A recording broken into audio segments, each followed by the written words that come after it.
Hello, and welcome to Auto Be Careful, the place for car safety, news, and information. I'm Gene, and today we're going to be talking about the letter grade that was recently given to our roadway quality. Every 4 years, the American Society of Civil Engineers, or ASCE, evaluates and grades our nation's infrastructure, including our roadways. The ASCE is a professional body that represents civil engineers, and they're looked to as an authoritative source for codes and standards that protect the general public. This report has been released periodically since 1998, and key policymakers look to it for recommendations on how to improve our nation's roadways through policy. Obviously, roadway maintenance is directly associated with public safety. The NHTSA estimates that in 2023, nearly 41,000 individuals died in traffic collisions, which is over 100 people per day. There's even evidence to suggest that roadway maintenance plays a factor. For example, rural roads tend to be more neglected and have fewer safety features, so it should come as no surprise that people in rural areas make up an outsized portion of roadway fatalities.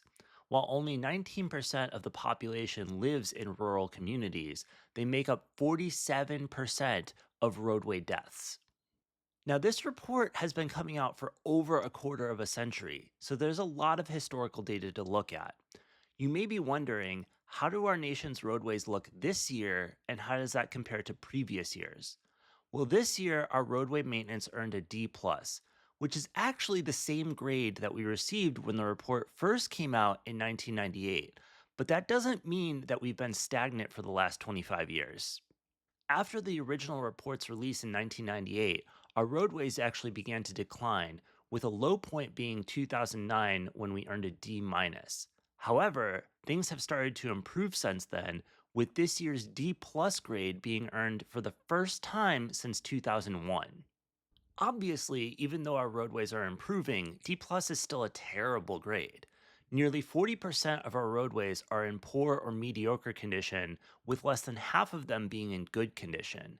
Now, fixing this is going to involve a lot of major projects and can sound overwhelming, but it's important to remember that this does have a direct impact on you. The report found that the average driver loses $1,400 every year on vehicle operational costs and lost time due to deteriorated and congested roadways. If we were able to fix all these problems, we would get that money back. Imagine what you could do with an extra $1,400 every year. You may be wondering what some of the challenges are with roadway maintenance. Well, it should come as no surprise that one of the biggest ones is funding. Due to years of underfunded roadway maintenance, it's estimated that $2.2 trillion is needed to fund these maintenance projects through 2033. So it's worth looking at how these projects are funded. Roadway projects in the US are typically funded through a user pay principle, meaning that the people who use a service are the ones who pay for it. In the US, the way this works is that people pay a tax when they fuel their vehicles with gasoline, and that money is put into the Highway Trust Fund, which is then used to finance these projects. This works really well because it takes into account how much each person is using the roads. The more someone drives, the more they wear down the roads, but they also buy more gasoline, which means they contribute more to the fund. The system also takes into account vehicle types. Bigger, heavier vehicles will wear down the road faster, but they tend to be less fuel efficient, which means they need to buy more gasoline and also contribute more to the fund. Unfortunately, this system has two major shortcomings. The first is that the fuel tax is extremely low, and the second is people who don't use gasoline don't contribute to the fund.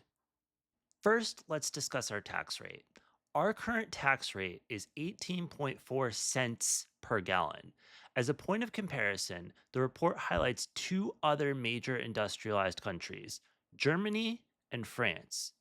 Germany charges a tax rate of $2.76 per gallon, while France charges $2.81 per gallon. Now, before you go thinking that these are two outlier countries that were picked because they have extremely high tax rates on gasoline, consider this. According to the Tax Foundation, the minimum tax on gasoline charged anywhere in Europe exceeds the highest tax on gasoline charged anywhere in the United States. So you may be wondering why our tax rate is so low compared to other industrialized nations. Well, that's because the tax rate has not been raised since 1993. To put that in perspective, if you bought a brand new car in 1993, it was not required to have airbags, anti lock brakes, or headrests in the second row to prevent whiplash. If you take a moment to think about how much car technology has changed over the last 30 years, it makes it easier to realize how much road technology has as well. As a direct result of this tax remaining stagnant while road construction costs have increased, the US fuel tax has lost 80% of its purchasing power since it was last updated in 1993. The other issue is not every vehicle is contributing to this fund. With the dramatic increase in electric vehicles, there's now a significant portion of the population that never pays for gasoline and therefore isn't helping maintain the roads that they use. What makes matters worse is electric vehicles tend to be heavier and therefore cause more stress and wear on the roads. Since it's difficult to isolate electricity that's used to charge a vehicle from electricity that's used to power appliances, a similar approach is unlikely to work here. An additional stress on the roads is weather. Extreme heat can cause roads to buckle, erosion can eat away at asphalt, and severe weather events like tornadoes, floods, and fires can cause extreme damage to infrastructure. This is often made worse by the fact that when these situations occur, roads are further stressed by people needing to evacuate. This not only leads to additional road damage, but can also lead to lives lost, like when Hurricane Rita forced evacuations in Houston. The evacuations alone led to over 100 deaths. So, what can we do to improve roadways in the US? From a policy perspective, the ASCE recommends that decisions about roadway capacity utilize metrics around reliably predicting travel times. It's critical that we're able to accurately determine how long it takes to get to a destination, but this shouldn't be used solely to justify roadway expansions. Road expansions typically only lead to less traffic in the short term, with many studies showing that it actually leads to more traffic in the long term. Instead, the ASCE recommends that new and expanded roadways be designed for multiple modes of transportation, like cars, trains, buses, bicycles, and walking. Additionally, road projects should be evaluated using a life cycle so it's clear how long a road is going to last before repairs are needed or a replacement is required. They also recommend additional transparency around roadway conditions and funded projects. They suggest frequently and accurately publishing data about the current conditions of roads and projects for which funding has already been approved. This should also include information about what projects are prioritized and why, so that this information is clear to the public. They also provided a few financial recommendations. Obviously, it would be helpful to increase funding, but they recommended moving away from a fuel tax over to a more sustainable and fair system like a road use charge. This is a system in which drivers are charged based on the number of miles that they drive rather than the amount of fuel that their vehicle consumes. The main benefit of this is it allows EV owners to participate in funding maintenance for the roads that they use. Around 10 states are currently exploring this type of funding, although it doesn't appear that any of them have implemented it just yet. Some local governments have come up with ideas such as charging EV owners when they purchase or register their vehicle. While this is a bit more fair than EV owners not contributing to roadway maintenance funding at all, it isn't as fair as road use charging because it doesn't take into account actual usage. Finally, they recommend incorporating new designs into future projects to improve public safety. For example, reducing the width of lanes has been shown to lead to fewer crashes. This is because it naturally causes people to slow down And it has the added benefit of making more space for other modes of transportation like bicycles.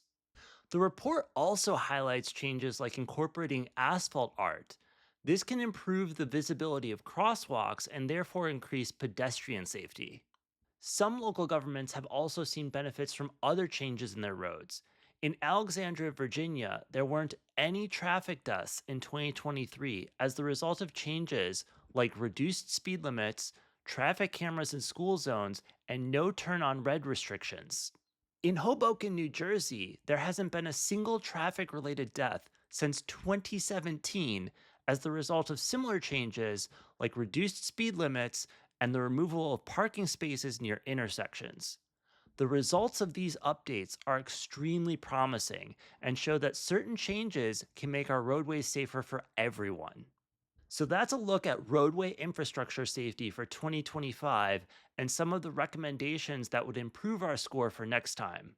As always, thanks for watching. I hope you learned something and remember to like and subscribe.